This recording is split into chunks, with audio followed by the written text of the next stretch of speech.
Hello नमस्कार, क्या हाल चाल मेरे प्यारे साथियों। बिहार के शीर्ष हो तो क्या हाल चाल बाबू।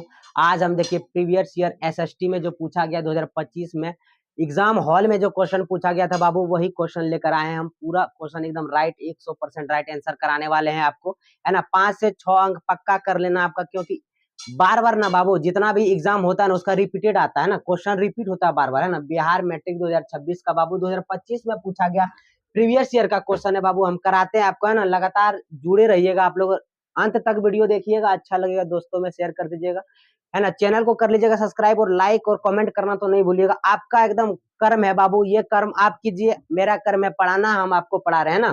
प्रीवियस ईयर का क्वेश्चन है बाबू, 100% राइट आंसर कराएंगे आपको। देखिए चलिए तो स्टार्ट करते हैं बाबू हम, है ना। पूरा पैटर्न तो आपको पता ही होगा, पैटर्न से कोई मतलब नहीं बाबू, हम करते हैं क्वेश्चन, है ना। विषय कोड इसका दिया रहता है, देखिए, है ना। 2 घंटा 45 मिनट का समय मिलेगा एसएसटी और साइंस में, है ना। समझ आ गया बाबू। चलिए आगे बढ़ते हैं, पहला क्वेश्चन को देखते हैं बाबू। क्या है पहला क्वेश्चन? पहला क्वेश्चन है जी, चलिए तो पहला क्वेश्चन है, भारत में राष्ट्र आय की गणना किसके द्वारा की जाती है? बताइएगा। आप लोग को पता है बाबू, भारत में राष्ट्र आय की गणना किसके द्वारा की जाती है? तो जल्दी जल्दी बताइएगा क्या हो जाएगा इसका राइट आंसर, जल्दी बताइएगा। केंद्र सांख्यिकी कार्यालय द्वारा, ए इज द राइट आंसर बाबू। केंद्रीय सांख्यिकी कार्यालय द्वारा जो है राष्ट्र आय की गणना होती है। चलिए और क्वेश्चन 2 में जाते हैं। बोल्शेविक दल का नाम बदलकर साम्यवादी दल किसने किया था? किसने किया था? बोल्शेविक दल का नाम बदलकर साम्यवादी किसने किया था बाबू? किसने किया था जी? जल्दी बताएगा। लेनिन ने। किसने किया था? लेनिन ने, है ना। बोल्शेविक क्रांति का नेतृत्व भी लेनिन ने ही किया था। A is the right answer बाबू, याद रखिएगा आप लोग। चलिए अगला क्वेश्चन क्या है? 3 नंबर क्वेश्चन है, बंगाल विभाजन को कब रद्द किया गया था? जल्दी बताइएगा, बंगाल विभाजन को रद्द कब कर दिया गया था? बताइएगा। लागू जो सबसे प्रथम में किया था 5 में, लेकिन रद्द का बात पूछे तो बाबू 1911 हो जाएगा। 1911 क्या हो जाएगा? बंगाल विभाजन को कब रद्द किया गया? 1911 ईस्वी को। Option D is the right Babu, option D is the right. चलिए अगला 4 नंबर क्वेश्चन है बाबू, लाला हरदयाल ने निम्नलिखित में से किसकी स्थापना किया था? किसकी स्थापना किया था बाबू? गदर पार्टी ना जी, गदर पार्टी की स्थापना किया था। B is the right answer, है ना। पूछा जाएगा गदर पार्टी की स्थापना किसने किया था? तो लाला हरदयाल ने, याद रखना बाबू। 4 नंबर क्वेश्चन। चलिए पांचवा क्या है? पांचवा है, भारत सरकार अधिनियम 1919 को किस अन्य नाम से भी जाना जाता है? जल्दी बताइएगा क्या हो जाएगा इसका राइट आंसर? मॉन्टेग्यू चेम्सफोर्ड सुधार, है ना। यही नाम से भारत सरकार अधिनियम 1919 को जाना जाता है, याद रखिएगा। चलिए आगे बढ़ते हैं, अगला क्वेश्चन 6 नंबर हो जाएगा। अखिल भारतीय मुस्लिम लीग की स्थापना किसने किया था? जल्दी बताइएगा। अखिल भारतीय मुस्लिम लीग की स्थापना किसने किया था? जल्दी बताएगा जी। नवाब सलीमुद्दीन खान। किसने किया था? नवाब सलीमुद्दीन खान ने किया था। किसका? मुस्लिम लीग की स्थापना किया था, याद रखिएगा। 6 नंबर का जो हो जाएगा option C is the right होगा। 7 नंबर का क्वेश्चन समझते हैं, दक्षिण वियतनाम में बाओ दई की सरकार निम्नलिखित में से किसकी समर्थक थी? किसकी समर्थक थी? जल्दी बताएगा जी। चीन की, स्पेन की, फ्रांस की, पुर्तगाल की? तो इसका सही आंसर बाबू फ्रांस हो जाएगा। क्या हो जाएगा? सी इज द राइट आंसर बाबू। दक्षिण वियतनाम में बाओ दई की सरकार निम्नलिखित में किसकी समर्थक था? समर्थक जो था फ्रांस का था। Option C is the right answer, याद रखिएगा। चलिए अगला क्वेश्चन है बाबू 8 नंबर, रूस में कृषि दास्ता को किसने समाप्त किया? किसने बाबू? तो जार अलेक्जेंडर द्वितीय ने। किसने बाबू? जार अलेक्जेंडर द्वितीय ने। B is the right answer बाबू। अगला क्वेश्चन 9 नंबर है, भारत में प्रथम जल विद्युत संयंत्र की स्थापना कहाँ किया गया था? कहाँ किया गया था जी? जल्दी बताएगा। भारत में प्रथम जल विद्युत संयंत्र की स्थापना कहाँ किया गया था जी? दार्जिलिंग में। कहाँ किया गया था बाबू? दार्जिलिंग में। B is the right answer बाबू, B is the right answer, याद रखिएगा। चलिए अगला क्वेश्चन है हम लोग का 10 नंबर। पता है ना आपको 80 क्वेश्चन हम कराएंगे, पूरा पूरी जितना है पूरा क्वेश्चन कराएंगे। आप लोग बताइए कितना सही हुआ आप लोगों का। बताइए गुजरात का कच्छ प्रदेश किस भूकंपीय जोन में आता है? तो कौन सा जोन में आ जाएगा बाबू? जल्दी बताएगा। जोन 5 में आ जाएगा। क्या आ जाएगा? गुजरात का कच्छ प्रदेश किस भूकंपीय जोन में आता है? तो जोन 5 में, जोन 5 में आता है। चलिए आगे बढ़ते हैं, 11 नंबर क्वेश्चन है, किस नदी को बंगाल का शौक कहा जाता है? देखिए बाबू यहाँ बिहार का शौक नहीं पूछा, यहाँ पूछा बंगाल का शौक। तो बंगाल का शौक दामोदर को कहेंगे, ना। अगर बिहार का शौक पूछता ना बाबू तो किसको कहते? कोसी को। किसको कहते बाबू? कोसी को, है ना। बिहार का शौक पूछे तो कोसी, लेकिन क्या पूछ रहा है यहाँ? बंगाल का शौक ना। तो B is the right answer, Damodar नदी को कहेंगे बंगाल का शौक। चलिए 12 नंबर क्वेश्चन है, भारत की सबसे बड़ी कृत्रिम झील कौन है? भारत की सबसे बड़ी कृत्रिम जो झील ना बाबू Pant Sagar, B is the right answer. क्या हो जाएगा? पंत सागर जो है भारत की सबसे बड़ी कृत्रिम झील है। चलिए आगे बढ़ते हैं। अगला क्वेश्चन 13 नंबर है, कहता है आसवान बांध किस नदी पर है? तो किस नदी पर है बाबू? जल्दी बताएगा। नील नदी पर, नील नदी पर। ये कहाँ है? अफ्रीका में। कहाँ है बाबू? अफ्रीका में नील नदी है, याद रखिएगा आप लोग। नील नदी कहाँ है? अफ्रीका में। नील नदी अफ्रीका में। आसवान बांध किस नदी पर है? तो नील नदी पर, याद रखिएगा। चलिए अगला 14 नंबर क्वेश्चन है, 2011 में जनसंख्या की दृष्टि से भारत का विश्व में कौन सा स्थान था? जल्दी बताएगा जी, कौन सा स्थान था? तो चतुर्थ स्थान था। कौन सा स्थान था जी? चतुर्थ, याद रखिएगा बाबू, है ना। चलिए अगला 15 नंबर क्वेश्चन है, भारत किस जल डमरू मद द्वारा श्रीलंका से पृथक होता है? किस जल डमरू मद द्वारा? तो बताएगा जी, किस जल डमरू मद द्वारा? तो पाक जल डमरू मद द्वारा, है ना। भारत डमरू मद द्वारा श्रीलंका से अलग होता है। किससे अलग होता है? श्रीलंका से। तो पाक जल डमरू मद द्वारा, है ना। चलिए आगे बढ़ते हैं बाबू। अगला क्वेश्चन है, गंगा मैदान की पुरानी जलोढ़ मृदा क्या कहलाती है? हम आपको बताए थे बाबू, पुरानी जलोढ़ जो मिट्टी है ना, बांगर हो जाएगा, है ना। और नई जलोढ़ मिट्टी क्या हो जाएगा? खादर हो जाएगा। तो इसका बताइएगा सही आंसर क्या होगा बाबू? कमेंट में फटाक से लिखिएगा, बांगर। क्या हो जाएगा? B is the right answer. B is the right answer, याद रखिएगा। पुरानी जलोढ़ मिट्टी बांगर और नई जलोढ़ मिट्टी खादर, याद रखिएगा। चलिए आगे बढ़ते हैं। अगला क्वेश्चन 17 नंबर होने वाला है, निम्नलिखित में से कौन जर्मन चांसलर था? जर्मन का चांसलर कौन था बाबू? जर्मन, देखिए ऊपर में रेफ आ रहा है ना, तो हम रेफ वाला ही लगाएंगे, बिस्मार्क। क्या हो जाएगा इसका राइट आंसर? बिस्मार्क। जर्मन का चांसलर कौन था जी? बिस्मार्क, याद रखिएगा। जर्मन का चांसलर बिस्मार्क था। C is the right answer. Naples की क्रांति कब हुई थी? जल्दी बताएगा जी। नेपल्स की क्रांति जो ना बाबू 1821 ईस्वी में। B is the right answer, 1821 ईस्वी में। याद है, डेट वाला इधर उधर हो सकता है, आप लोग कमेंट में लिख दीजिएगा अगर सही पता होगा तो। वैज्ञानिक समाजवाद का जनक किसे कहा जाता है? जल्दी बताएगा। वैज्ञानिक समाजवाद का जनक किसे कहा जाता है? Hegel, Karl Marx, Martin Luther या सेंट साइमन को? तो वैज्ञानिक समाजवाद का जनक जो है कार्ल मार्क्स को। किसे कहा जाएगा? कार्ल मार्क्स को, याद रखिएगा। B is the right answer. 20 नंबर क्वेश्चन है, निम्नलिखित में से किन्हें केसर ए हिंद की उपाधि दी गई थी? तो किसे बाबू? रविन्द्रनाथ टैगोर दिया है यहाँ, है ना। क्या क्या दिया है? रविन्द्रनाथ टैगोर दिया है, महात्मा गांधी, कहता सकरन नायर, उसके बाद है सुरेंद्र नाथ बनर्जी। तो उसका सही आंसर होगा बी, है ना, महात्मा गांधी। देखिए बच्चा सही मारा है, ठीक है ना। ये किसी के द्वारा क्वेश्चन पेपर दिया गया है। चलिए आगे बढ़ते हैं।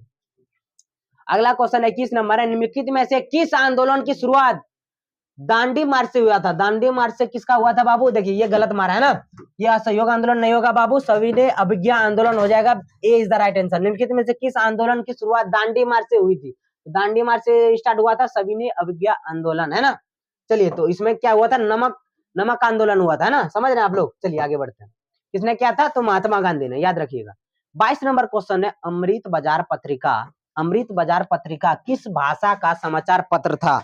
किस भाषा का समाचार पत्र था बाबू? तो बांग्ला। किस भाषा का? बांग्ला। अमृत बाजार पत्रिका किस भाषा का था? तो बांग्ला, याद रखिएगा। देखिए मराठी मारा बच्चा ना, गलत किया गया नहीं।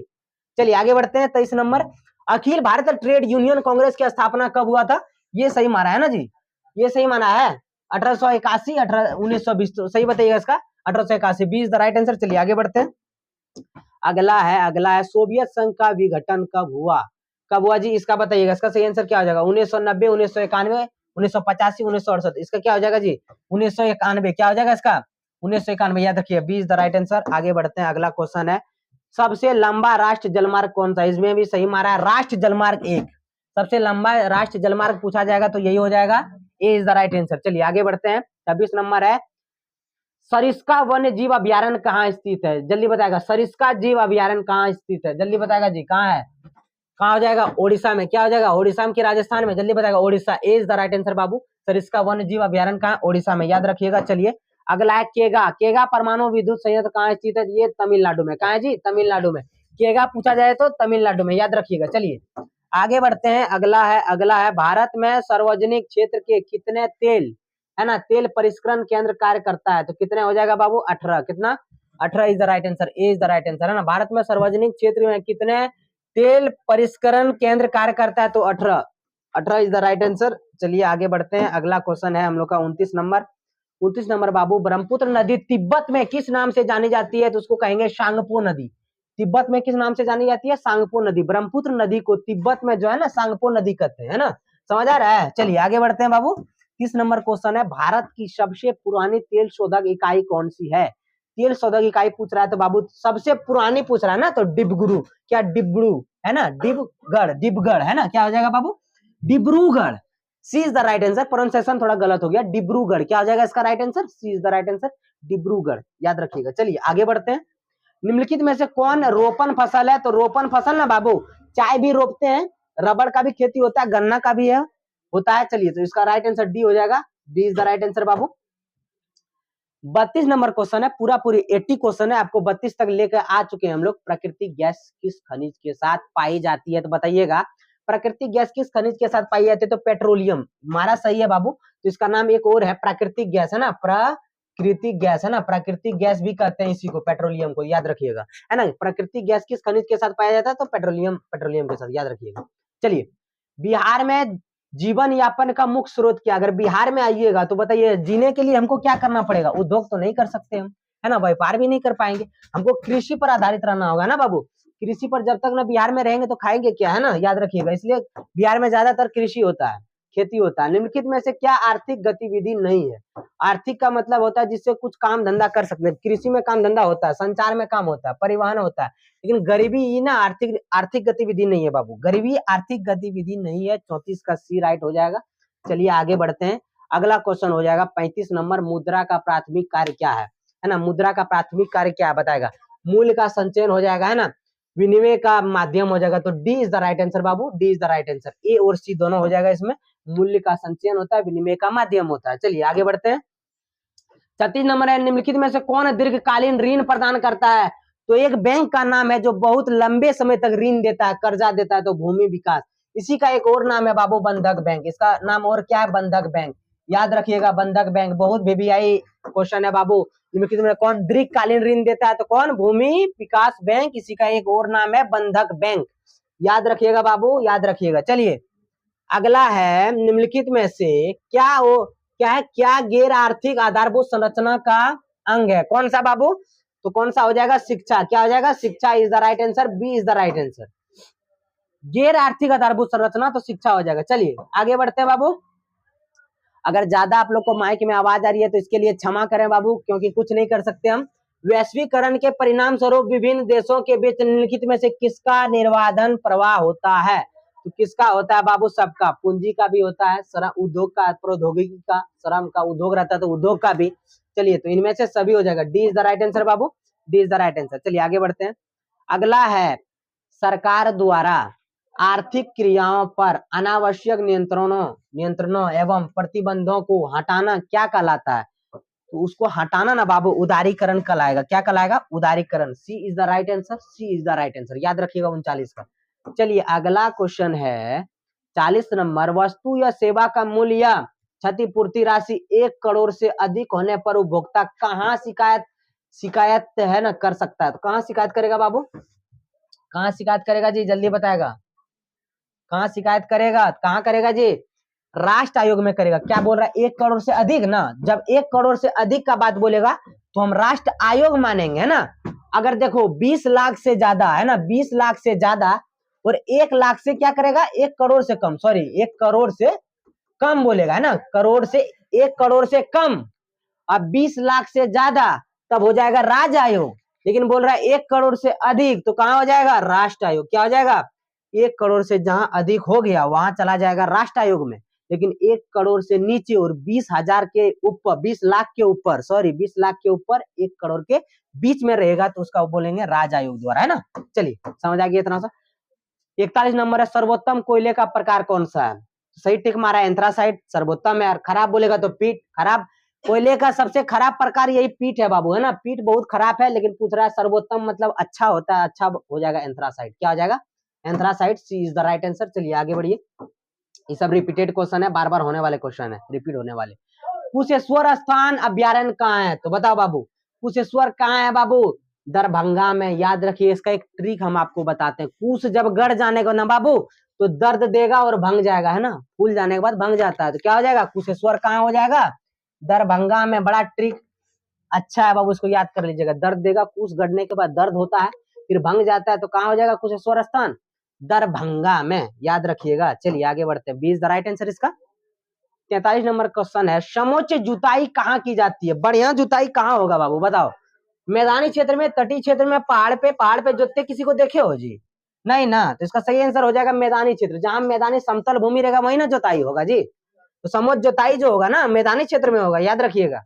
चलिए 44 नंबर है, जोहान्सबर्ग में कौन सा पृथ्वी सम्मेलन आयोजित हुआ था? तो द्वितीय पृथ्वी सम्मेलन। कौन सा? द्वितीय पृथ्वी सम्मेलन आयोजित हुआ था जोहान्सबर्ग में, याद रखिएगा 44 नंबर का। 45 है, मूंगफली किस प्रकार का फसल है? तो बताइएगा। ये ना रबी नहीं, जायद नहीं, ये खरीफ फसल हो जाएगा। कौन सा फसल? मूंगफली खरीफ फसल हो जाएगा जी, ये गलत मारा है, ठीक है ना। चलिए 46 नंबर है, सब्जी उत्पादन में बिहार का कौन सा स्थान है? सब्जी उत्पादन में बिहार का जो स्थान है बाबू, चतुर्थ है। कौन सा स्थान है? चौथा स्थान है सब्जी उत्पादन में बिहार का। चलिए, बिहार से ज्यादा अलग अलग राज्य में ज्यादा उपजाया जाता है सब्जी, समझ रहे हैं। चलिए 47 नंबर है, बागमती परियोजना कहाँ स्थित है जी? बागमती सीतामढ़ी, सारण, दरभंगा, रोहतास, जल्दी बताएगा जी। बागमती जो परियोजना है ना सीतामढ़ी में, कहाँ है बाबू? सीतामढ़ी में, याद रखिएगा बागमती परियोजना सीतामढ़ी में। चलिए अगला है जी, 2011 की जनगणना के अनुसार बिहार के किस जिले का जनसंख्या घनत्व सबसे अधिक है? 2011 में एक जनगणना हुआ था, उसमें आदमियों का गिनती हुआ था बाबू। कर बिहार का किस जिले का जनसंख्या सबसे अधिक था उस समय? तो पटना का। किसका बाबू? पटना का। Option B is the right answer. 48 हो चुका है हम लोग का। 49 नंबर है, राज्यपाल की नियुक्ति कौन करता है? राज्यपाल की नियुक्ति कौन करता है जी? प्रधानमंत्री है, राष्ट्रपति है, तो मुख्यमंत्री। तो राज्यपाल का जो चयन करेगा ना बाबू, उसको राष्ट्रपति कहेंगे। राष्ट्रपति चयन कर सकता है, प्रधानमंत्री का कोई अधिकार नहीं है चयन करने का। तो B is the right answer. चलिए आगे बढ़ते हैं। 50 नंबर क्वेश्चन है, लोक जनशक्ति पार्टी का गठन किसने किया था? बताओ किसने किया था? रामविलास पासवान है ना, लोजपा, इसी को कहते हैं लोजपा, भाजपा नहीं, लोजपा। लोजपा हो जाएगा रामविलास पासवान, है ना, है क्या नहीं जी? चलिए आगे इसका चुनाव चिन्ह आप लोग कमेंट में फटाफट कीजिएगा। चुनाव चिन्ह इसका क्या हो जाएगा, जल्दी बताएगा जी। बांग्ला छाप। कौन सा छाप? बांग्ला छाप। इसी का लोक जनशक्ति पार्टी रामविलास पासवान का, है ना। तो भाजपा का चुनाव चिन्ह भी कमेंट कर दीजिएगा बाबू, भाजपा का क्या क्या हो जाएगा। चलिए 51 नंबर क्वेश्चन है, पंचायती राज संस्थानों के विघटन की स्थिति में कितने समय अंतराल में चुनाव करवाना अनिवार्य है? कहता है क्या बाबू? पंचायती राज संस्थानों में विघटन मतलब कोई मुखिया बना, उसकी मृत्यु हो गई, है ना, कोई मुखिया बना, उसकी मृत्यु हो गई, तो कितना देर के अंदर, है ना, फिर से वोट करवाना सही रहेगा? तो 6 महीना के अंदर, है ना, फिर से चयन किया जाएगा दूसरा, 6 महीना के अंदर, है ना, मरने के 6 महीना के बाद। चलिए 6 महीना तक के कभी भी कर सकता है वो। तो किस राज्य को काटकर मेघालय राज्य बनाया गया? जल्दी बताइएगा। तो किसको बाबू? असम को ना, असम को काटकर मेघालय बना गया बाबू। चलिए आगे आगे आगे आगे क्वेश्चन का है 53 नंबर, ग्राम कचहरी का प्रधान को क्या कहेंगे जी? ग्राम कचहरी के प्रधान को क्या कहेंगे? सरपंच कहेंगे, न्यायमित्र कहेंगे, जिला मजिस्ट्रेट कहेंगे। तो ग्राम कचहरी के प्रधान को सरपंच कहेंगे। A is the right answer, A is the right answer. चलिए आगे बढ़ते हैं। अगला क्वेश्चन क्या हो जाएगा हम लोग का? 54 है ना बाबू, 54 है। निम्नलिखित में से किस देश में एकात्मक शासन व्यवस्था है? तो किसमें बाबू? एकात्मक जो है ना, ग्रेट ब्रिटेन में है। किसमें है? ग्रेट ब्रिटेन में, याद रखिए ग्रेट ब्रिटेन में एकात्मक शासन व्यवस्था है, याद रखिएगा। चलिए निम्नलिखित में से कौन दबाव समूह नहीं है? तो कौन नहीं है? देखिए कौन चुनाव लड़ सकता है ये बताइए। अखिल भारतीय विद्यार्थी परिषद है क्या? ये चुनाव नहीं लड़ सकता, है ना, ये काम कर सकता है। All India trade union Congress ये भी काम कर सकता है, राष्ट्र स्वयं सेवक ये काम कर सकता है, लेकिन भारतीय राष्ट्र कांग्रेस जो है ना, ये चुनाव लड़ सकता है और यही दबाव समूह नहीं है, बाकी बात सारा दबाव समूह है। चलिए 56 नंबर क्वेश्चन है, बीजू जनता दल किस राज्य से संबंधित है? बीजू, बीजू जल्दी बताएगा जी। बीजू जो है ओडिशा से, बिहार से, तो क्या हो जाएगा? ओडिशा से। बीजू जो है कहां से है? ओडिशा से, याद रखिएगा। 57 है, सकल घरेलू उत्पाद में किस क्षेत्र का योगदान सर्वाधिक है? तो सबसे ज्यादा किस क्षेत्र से पैसा आता है? तो कौन सा क्षेत्र हो जाएगा? तृतीयक। तृतीयक क्षेत्र से सबसे अधिक पैसा आता है। घरेलू उत्पाद में किस क्षेत्र का योगदान सर्वाधिक है? सर्वाधिक किसका है? तृतीयक का। C is the right answer बाबू, C is the right answer. चलिए 58 नंबर है, निम्नलिखित में किसका तृतीय स्तरीय ढांचा है? किसका बाबू? शाकाहारी साख समिति का, उपभोक्ता का, इनमें से सभी, सबका हो जाएगा ना, है ना, इसमें सबका हो जाएगा बाबू। D is the right answer, D is the right answer, है ना, D is the right answer, याद रखिएगा। चलिए अगला क्वेश्चन है हम लोग का 59 नंबर क्वेश्चन है, निम्नलिखित में किसमें मूल्यह्रास का मान शामिल नहीं है? किसमें बाबू? जीडीपी में। किसमें?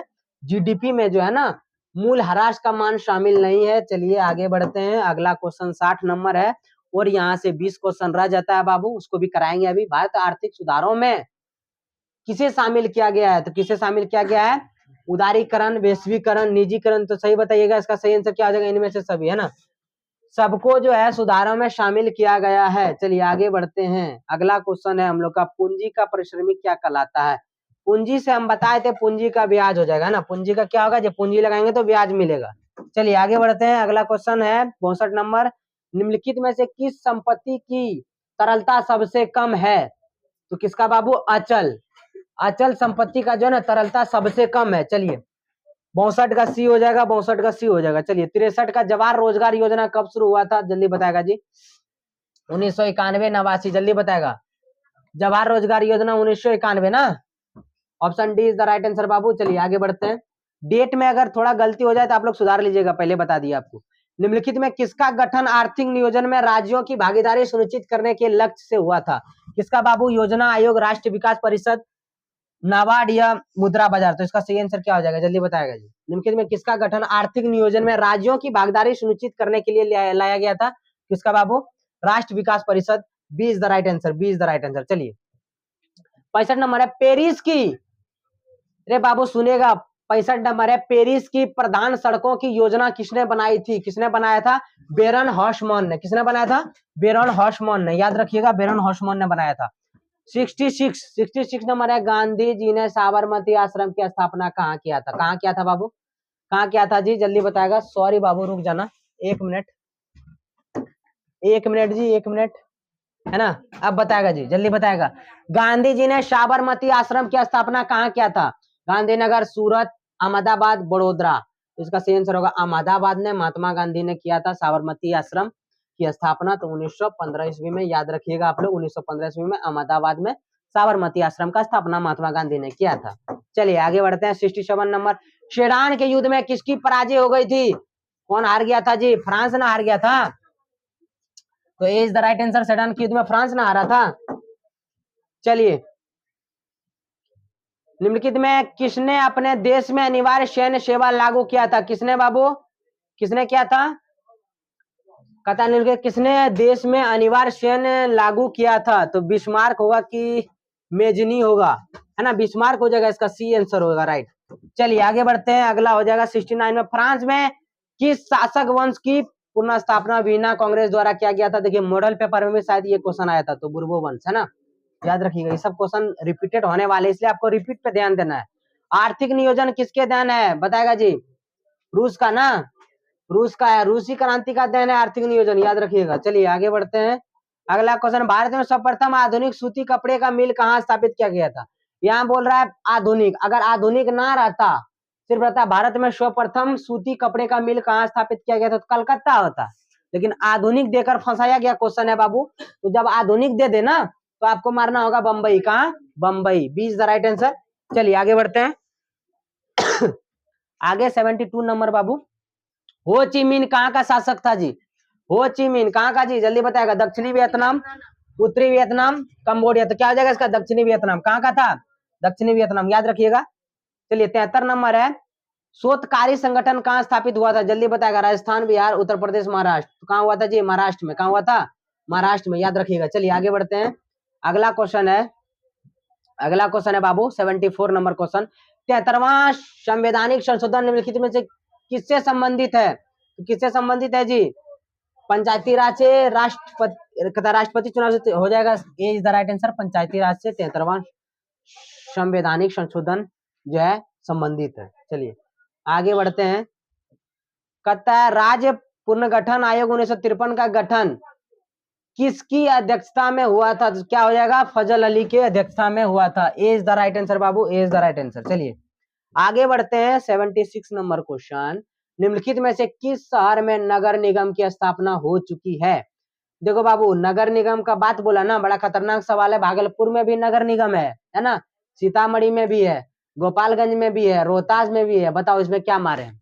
है ना, इनमें इसमें देता इनमें से सभी, तो सही आंसर हो सकता था, शायद ये क्वेश्चन ही गलत हो, आप लोग सर्च कर लीजिएगा एक बार, है ना, सब जगह नगर निगम का स्थापना हो चुका है ना, बांका, हम लोग बांका से पढ़ा रहे हैं बाबू, तो बांका में भी नगर निगम है ना, तो सब जिले में हो चुका है, आप लोग देख लीजिएगा, क्वेश्चन हम काट करते हैं ना, आप लोग देख लीजिए, सर्च कर लीजिएगा। आएगा सारा सारा जिला में हो चुका है नगर निगम का स्थापना। कहता है निम्नलिखित में से कहाँ संघ सरकार प्रणाली नहीं है, तो कहाँ नहीं है बाबू, चीन में नहीं है। कहाँ नहीं है, B is the right answer, संघ सरकार प्रणाली चीन में नहीं है, याद रखिएगा आप लोग। चलिए आगे बढ़ते हैं। निम्नलिखित में से किस विषय को राज्य सूची में रखा गया है, किसको बाबू, सबको है ना, कृषि को भी, पुलिस को भी, सिंचाई को भी, सबको किसमें रखा गया है जी, विषय को राज्य सूची में रखा गया है, राज्य सूची में रखा गया सभी विषय को, याद रखिएगा। चलिए 79 क्वेश्चन है, भारत संविधान की 8वीं अनुसूची में कितनी भाषाएं शामिल है बाबू, है ना, 22 भाषाएं। कितनी भाषाएं बाबू, 22 भाषाएं, 20 the right answer, 20 the right answer. चलिए आगे बढ़ते हैं, अगला क्वेश्चन है 80 नंबर। राजनीतिक दलों को चुनाव चिन्ह कौन आवंटित कराता है, चुनाव चिन्ह जो है ना, जो दल लड़ता है उसको चुनाव चिन्ह का, जो चुनाव चिन्ह कौन देता है ना, उसका जो चिन्ह रहता है उसको कौन देता है, चुनाव आयोग। चुनाव आयोग ही चुनाव चिन्ह देता है बाबू राजनीतिक दल को। चलिए आगे बढ़ते हैं, 80 प्रश्न तो हो गया है ना, आप लोग बता दीजिएगा, अगर आप लोग जान रहे थे तो कितना सही हो गया जी, आप लोग बता दीजिएगा बाबू 80 में आप लोग कितना कर पाए, फटाफट बताइएगा। पूरा पूरी समाप्त कर दिया आपका 80 क्वेश्चन, है ना।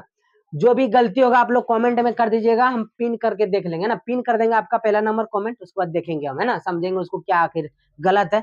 चलिए बहुत बहुत धन्यवाद, है ना। कैसा लगा वीडियो बाबू, दोस्तों में शेयर करना और चैनल को सब्सक्राइब करना नहीं भूलना। धन्यवाद, जय हिंद, मिलते हैं अगले नेक्स्ट वीडियो में, तब तक पढ़ते रहिए, मुस्कुराते रहिए, बाय, है ना।